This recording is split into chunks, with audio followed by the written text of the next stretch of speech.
Engineer Martin हेटल test drive पर हैं। उनकी मोटरसाइकिल में कंबस्शन इंजन लगा है।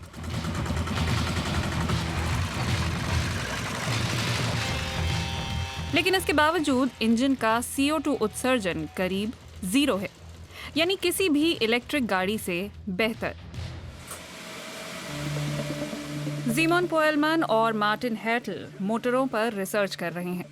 वो साबित करना चाहते हैं कि कंबस्शन मोटर का भविष्य अभी बाकी है और ये इलेक्ट्रिक मोबिलिटी से भी ज़्यादा इको फ्रेंडली है।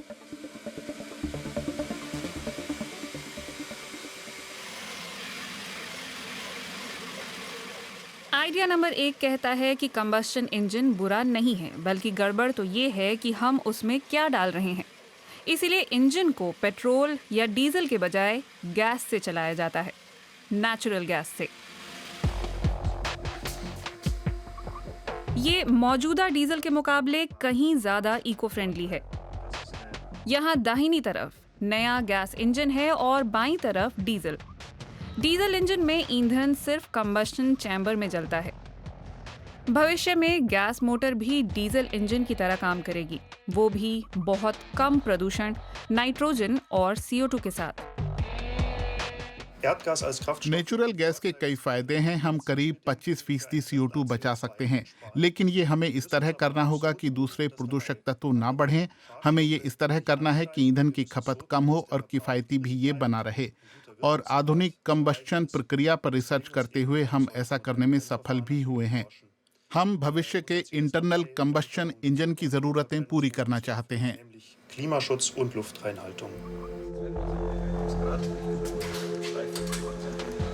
आइडिया नंबर 2 है मौजूदा कंबस्शन इंजनों को पर्यावरण फ्रेंडली बनाना, वो भी उनसे निकलने वाली गैसों की मदद से। ट्रिक ये है कि इन गैसों को वॉल्व की मदद से फिर से इंजन कंपार्टमेंट में लाया जाए। इस तरह से नाइट्रोजन ऑक्साइड की मात्रा घटाने का इरादा है। और ये कुछ इस तरह से होता है। आमतौर पर वॉल्व की मदद से ईंधन कंबस्शन चेंबर तक पहुंचता है और वहां जलता है।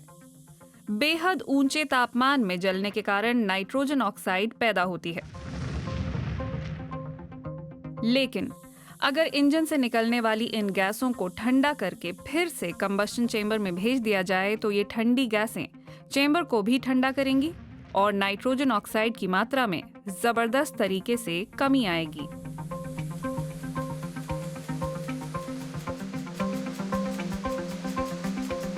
दिक्कत यह है कि इस प्रोसेस में एक बड़ी कमी है।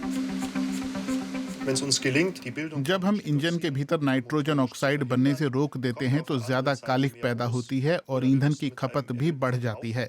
जीवाश्म ईंधन के मामले में तो हम अभी ही लिमिट पर आ चुके हैं। इसलिए रिसर्च इस बात पर फोकस कर रही है कि भविष्य का ईंधन क्या होना चाहिए। और यहीं पर आता है रिसर्चरों का आइडिया नंबर 3। कंबशन इंजन के लिए एक नया ईंधन, नाम है OME। ये सिंथेटिकली प्रोड्यूस किया जाता है। इसका CO2 बैलेंस करीबन 0 है। मुझे लगता है कि इस तरीके से अच्छे ढंग से दिखाया जा सकता है। मेरे पास बत्तियों वाली 2 बोतलें हैं, एक में डीजल और दूसरे में OME है। जब मैं डीजल से भीगी बत्ती जलाता हूं तो पीले रंग की लौ दिखती है और कालिख उड़ती है। यही डीजल इंजन में भी होता है। लेकिन जब मैं OME टेस्ट करता हूं तो आप देख सकते हैं कि पीले रंग की लौ तो है ही नहीं। तो फिर ये रोशनी कहां से आती है?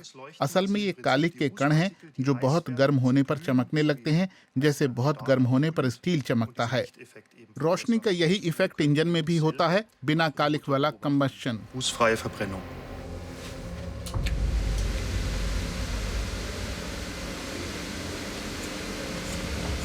और यहाँ पर तुलना कर सकते हैं।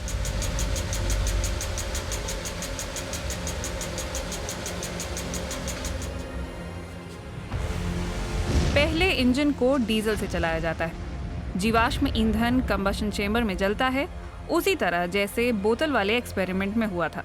इससे रोशनी, पीला रंग और कालिख निकलती है। अब इस इंजन को सिंथेटिक फ्यूल से चलाते हैं।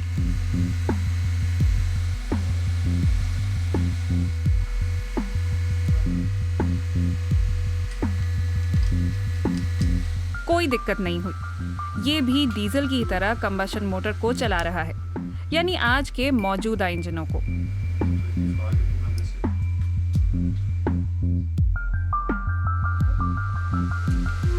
सिंथेटिक ईंधन के मामले में ग्राहकों को कुछ अलग से भी नहीं सोचना है। पंप और इंजन कुछ भी बदलने की जरूरत नहीं है। अलग है तो बस दहन से होने वाला उत्सर्जन।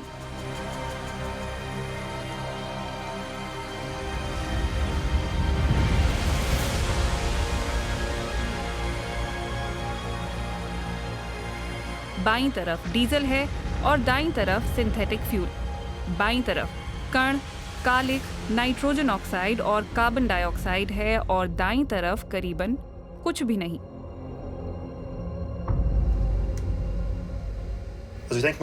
आप साफ देख सकते हैं जब आप कंबस्शन मोटर को परंपरागत जीवाश्म ईंधन से नहीं बल्कि कृत्रिम ईंधन से चलाते हैं तो इंजन किस तरह की संभावनाएं दिखाता है। ये आधुनिक ईंधन हमें अच्छी किफायत और कम उत्सर्जन भी देता है, लेकिन असली चुनौती ये है कि इस सिंथेटिक ईंधन को बड़े पैमाने पर कैसे बनाया जाए। मुझे लगता है कि भविष्य में भी कंबस्शन इंजन अहम भूमिका निभाता रहेगा। एक मोटरसाइकिल, वो भी आम इंजन वाली, अलग है तो बस टंकी में भरा सिंथेटिक फ्यूल। यही ईंधन इसे इलेक्ट्रिक वाहनों से भी ज्यादा इको फ्रेंडली बना रहा है।